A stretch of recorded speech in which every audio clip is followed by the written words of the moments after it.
Good evening, ladies and gentlemen. Today I'm going to analyze Russia's national policy throughout the years and current situation in this area. My presentation consists of such parts as Introduction, Russian Empire's national policy, USSR national policy, Russian Federation national policy, summary, and conclusion. The goal of this presentation is to show how people of different races and nationalities were coexisting together in the past and show current situation in the country's national policy. Firstly, we are going to talk about Russian Empire's national policy. National policy of Russian Empire was more tolerant to national minorities and population of newly integrated territories. Assimilation process didn't exclude native population's right to speak their own language or embrace their culture and traditions. This process was mainly consistent of integrating Russian language in new territories for easier management and sustaining stability. In the last years of empire, the policy of Russification led to a few racial tensions, but most of the times interaction between different ethnic groups was peaceful. One of the most important principles of Russian statehood was loyalty to the state, no matter of confession, nationality, or language you speak.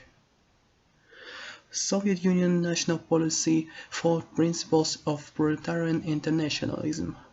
That meant that all working class people of all nationalities are equal.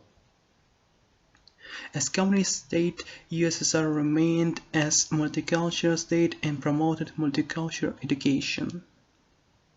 At the end of 1970s, Mikhail Gorbachev stated that the new communist nation was born, that it is no longer divided by national differences, and the national problems were solved once and for all.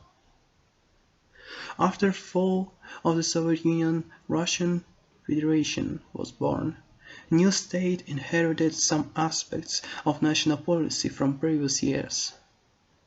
A new constitution was stated that Russian Federation is a multicultural state, and all ethnicities that live in Russia have equal rights to embrace their culture and get education in the native language.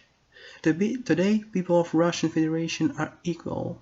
They are free to speak their own language and stick to their traditions, and there is no racial tensions within the country whatsoever. To sum everything up, we can say that Russian past national policy was more oriented on getting loyalty of diverse ethnic groups by allowing them to freely use their language and raise their culture to support stability of the state. USSR was more focused on equality of ethnic groups because it was a communist state. Russian Federation has some of the aspects from previous states, however, it is completely different from what we've seen before. In conclusion, we can say that Russia, from the day of its creation as an empire, it was and still remains a multicultural country. Throughout the years, people were living together under one state. Despite all troubles that we all came through, people of different nationalities within Russia didn't forget how to live in peace and harmony. Here are all references that were used in creation of this presentation. Thanks for your attention.